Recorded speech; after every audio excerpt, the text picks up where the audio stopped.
In Dominica, there is an extraordinary doctor. And on our father's China girl. Hey, this is Sai, and you're watching SAT TV. Big up SAT, big up SAT, big up SAT. Yo, gang to the Zilla, you're watching Sat Telecom, the people them choice. Hear that, Rasta.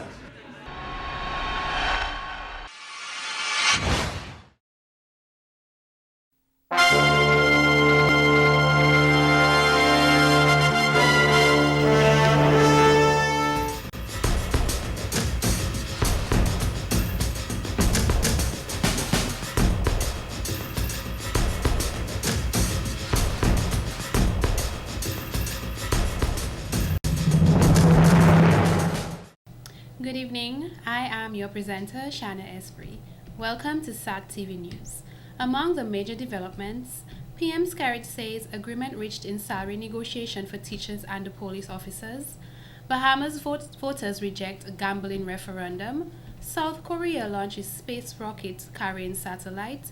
And in sports, Exodus Football Club catches Division 1 championship. Details of these and other stories after the break. SAT TV. Drink your drink. SAT TV. SAT Telecom. SAT TV. Crossfire the bomb. SAT TV. Dominica the norm. TV. Yeah man, SAT TV Crossfire. The people's choice. That's for real. Right.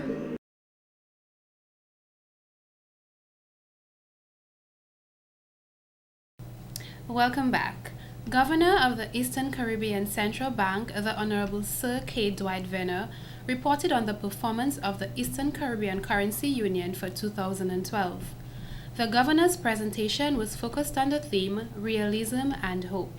He made clear the 4 topics that he wanted to address in his report, which are our current realities, our hopes and aspiration, what has been done so far, and what needs to be done.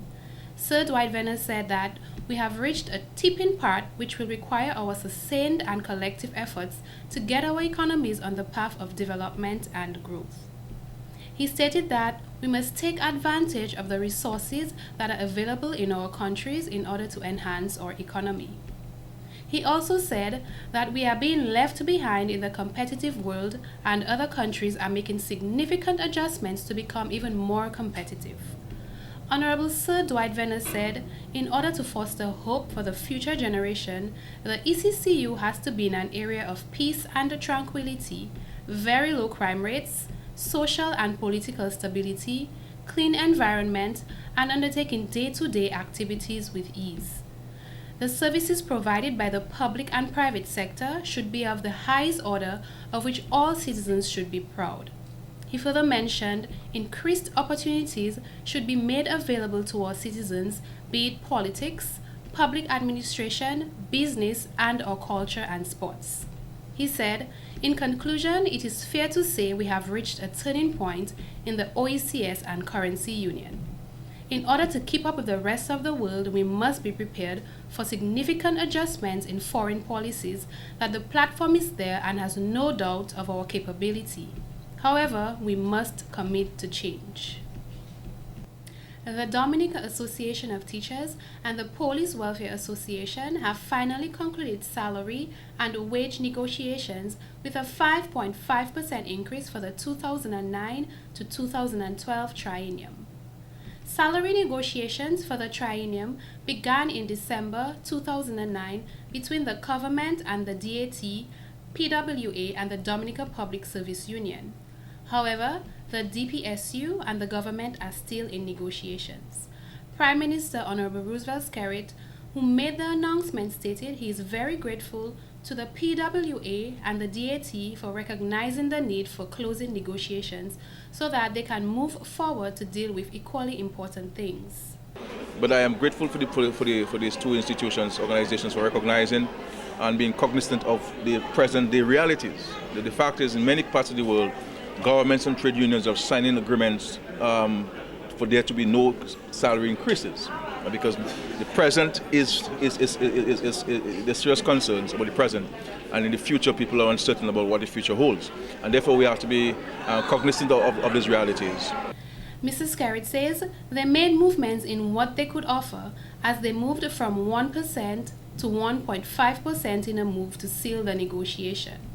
However, he added 1.5% is indeed a challenge to meet, as this expenditure is recurrent and not a one-time payment.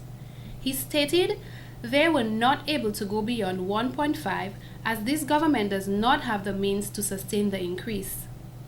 In the 2006 to 2009 triennium, government approved an increase of 6%, but the increase for the 2009 to 2012 triennium is 5.5%, notwithstanding the declining global fiscal and economic conditions that have affected both developed and developing countries alike.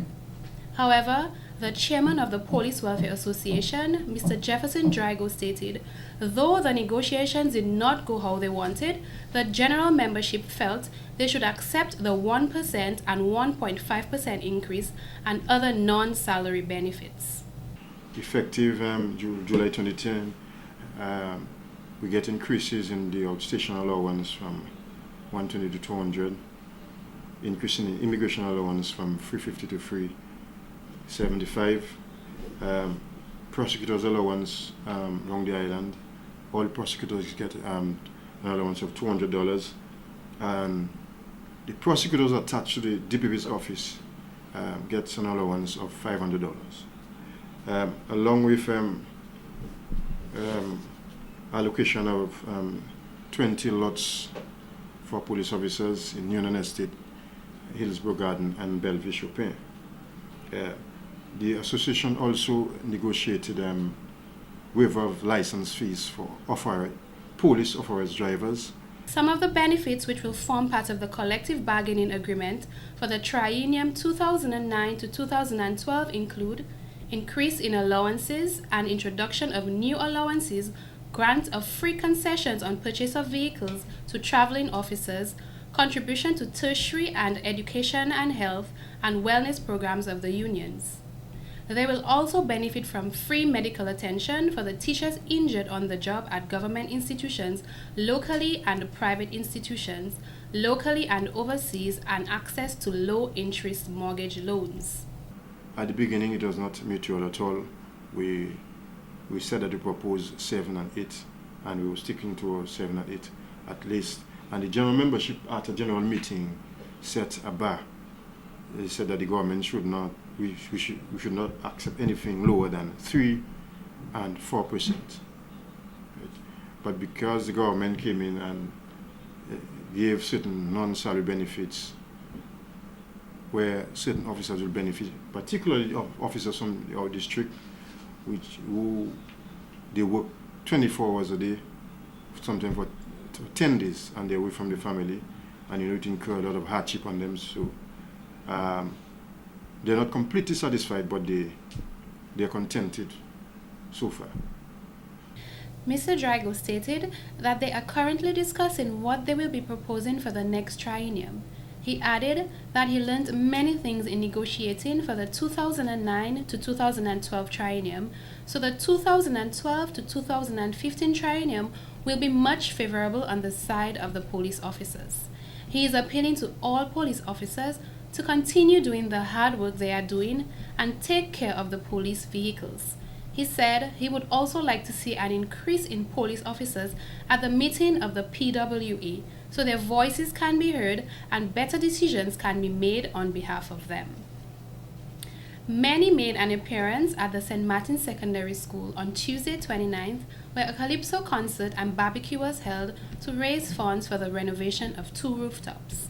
The financial help of the public has never been more important for the St. Martin's Secondary School, and without a continuous income and planned agenda, they believe they can budget for and carry out the important work of the school.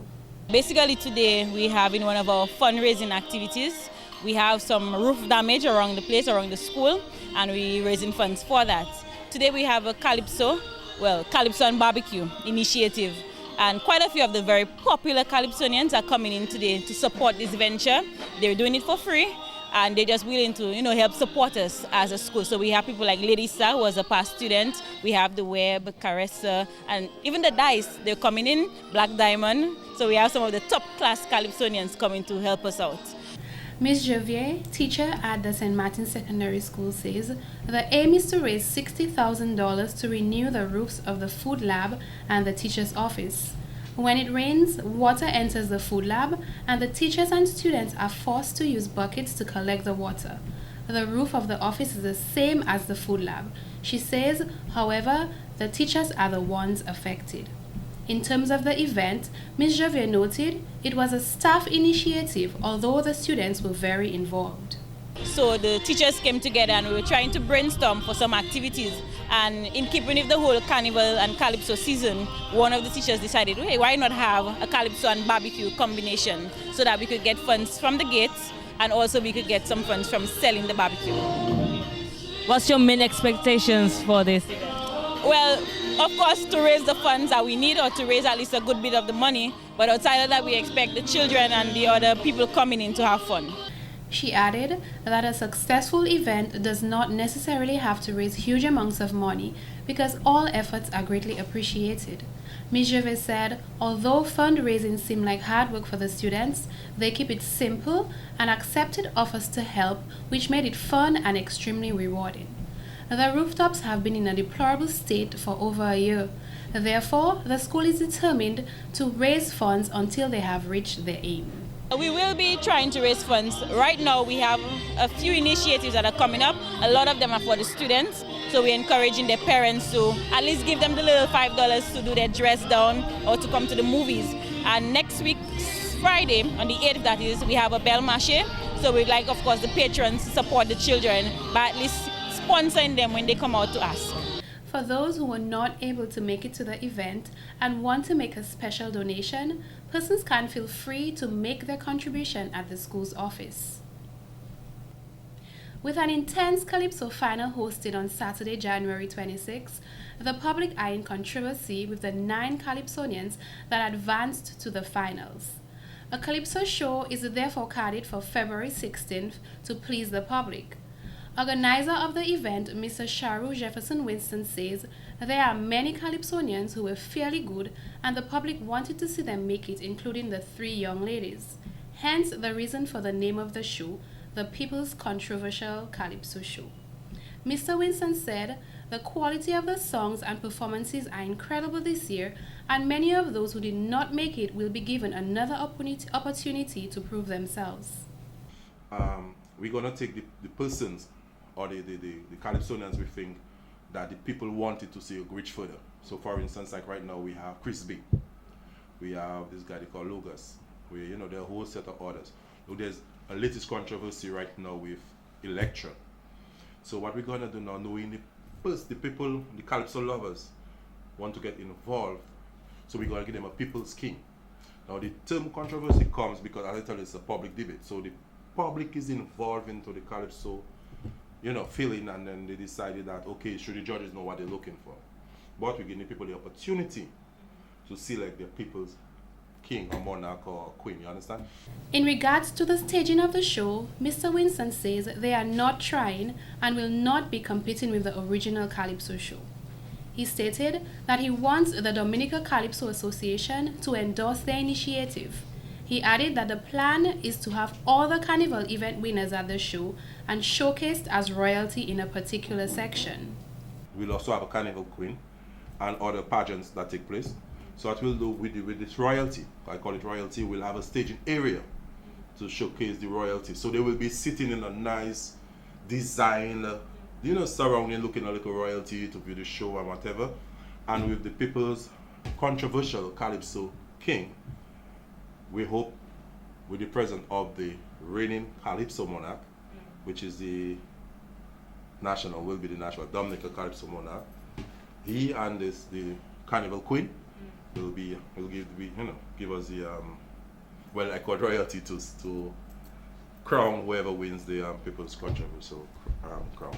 The purpose of this event is to create another avenue for Calypso, gifted writers and talented Calypsonians. He explained that because they did not meet the judges' standards in the semi-finals does not mean they are not able.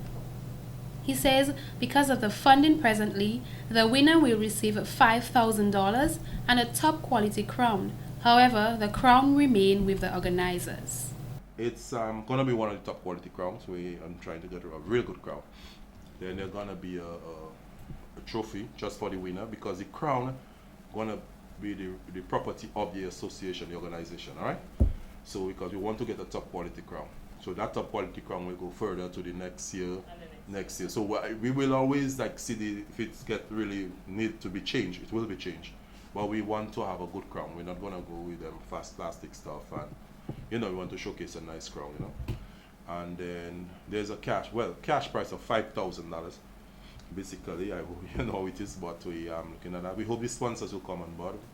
As there is still more to be done and contracts to be signed, a venue and time have not yet been chosen. The show will be advertised on radio stations with the time, venue, and tickets prices. One of the oldest carnival bands in Dominica, the Carnival Corner, is pleased to announce the launch of its 2013 costume band. Public Relations Officer of the band, Mr. Emmanuel Loblack, which has been in existence from 1993, started playing traditional mass with Sensei and Susu Swell Sui. However, from 1996, they transitioned to the costume bands. On Monday, February 11th, they will play traditional mass, while on Tuesday, February 12th, they will be in costume. This year, we are portraying legend of the Atlantis. The Atlantis has been documented by Plato, the Greek philosopher, that Atlantis was a military might, and they patterned their lifestyle on the Roman and the Greeks.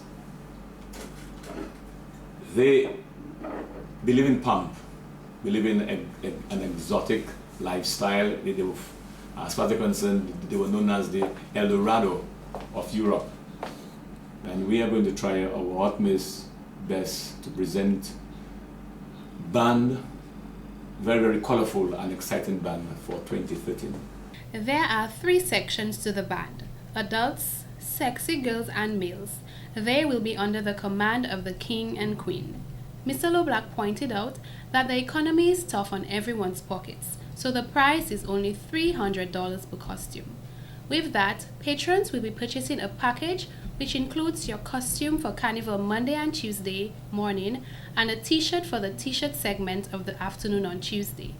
The band will also provide drinks and eats for all registered persons. The music this year we're having will be Dr. Stick Song System. A lot of power. And I can assure you, with Carnival Corner, there is security, there is safety, you will enjoy yourself, and we provide strictly Calypso. We'll be on the road from 10 o'clock in the morning to 8 o'clock in the night, and also on Tuesday from 10 o'clock in the morning to 8 o'clock in the night. We'll have lots of fun, I can assure you that. The Public Relations Officer of the band mentioned with Carnival Corner, it is not just a band, it is a family, so all feel welcome.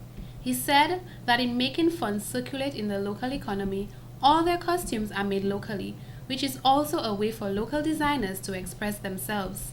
However, he said since they had to import the material from Trinidad, the value-added tax put a big dent in their budget, although they obtained duty-free concessions. When you come to play mass with Carnival Corner, as I said earlier on, you are ensured about your security. The music in itself, as I said, is Calypso. And we're on the road, as I said, from 10 o'clock in the morning till 8 o'clock in the night. And you'll have lots of fun. And it's there for everyone. He went on to say the band has been playing a critical role in the development of Dominica's Carnival and will continue to do so. This has been the local segment of the news. Coming up next, regional highlights.